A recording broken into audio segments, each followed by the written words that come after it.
Hi, I'm Senator Pat Toomey from the great state of Pennsylvania, and I'm pleased to have this opportunity to share a few thoughts with you today.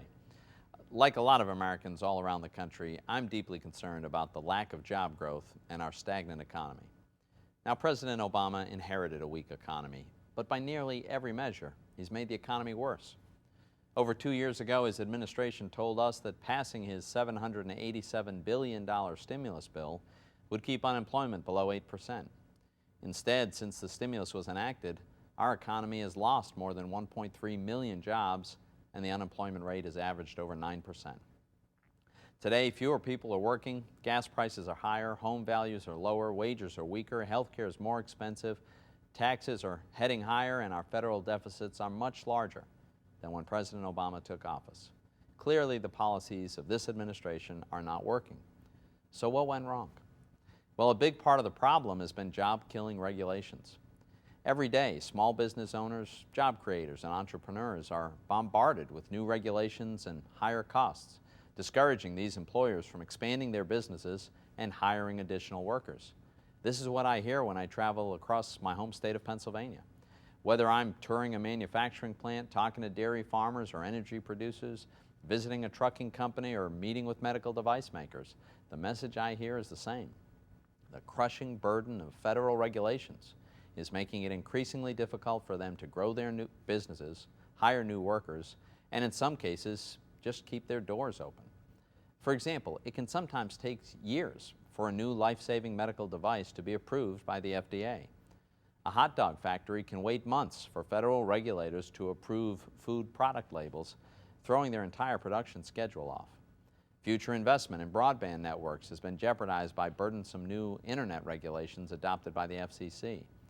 New financial services mandates are raising the cost of credit, and the National Labor Relations Board is now dictating to companies where they can locate new plants. These are just a few examples out of hundreds, maybe thousands, and the number of regulations has only increased since President Obama came into office. The Federal Register, containing all federal regulations, now totals a whopping 49,000 pages, covering everything from paint to dust, cement to cars, medicine, and livestock. With so many burdens and the threat of new obstacles in the future, it's not hard to understand why job creators are leery of assuming the risk and costs that come with starting a new business or expanding an existing company.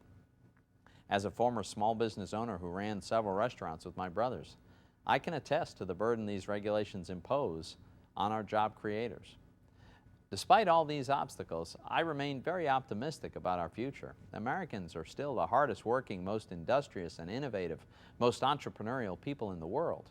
And if we just let them, they'll build more factories, start more businesses, hire more workers, produce more goods, and create more inventions. But first, government has to get out of the way.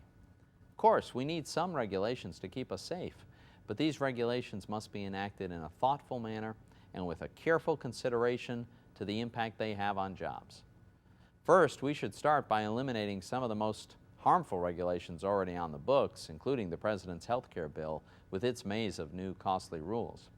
Next, several of my colleagues and I have introduced legislation that'll make sure future regulations are not overly burdensome. For example, the Employer Impact Act, introduced by Senator John Barrasso of Wyoming, is a simple bill. It would require all federal agencies to consider the number of jobs that will be lost as a result of a proposed rule or regulation. Senator Ron Johnson from Wisconsin has introduced legislation that would place a moratorium on new federal regulations with an economic impact exceeding $100 million until the unemployment rate falls below 7.7%. And as a newly appointed member of the Joint Select Committee on Deficit Reduction, I'm ready to work hard with my fellow committee members to produce a proposal that will reduce government spending and help to create an environment where entrepreneurs can thrive. You know, I have every confidence that the 21st century can be another great American century. And I know we can have a booming economy. But to get there, we have to remember the source of our national strength.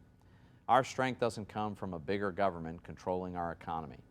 It comes from a free enterprise system and the hardworking, honest citizens who make it run, the kind of industrious folks I see every day in Pennsylvania. When government lets these folks grow their businesses and work hard without putting obstacles in their way, that's when we'll achieve the flourishing recovery and the job creation that our country needs and deserves. I'm Pat Toomey, and I thank you for listening.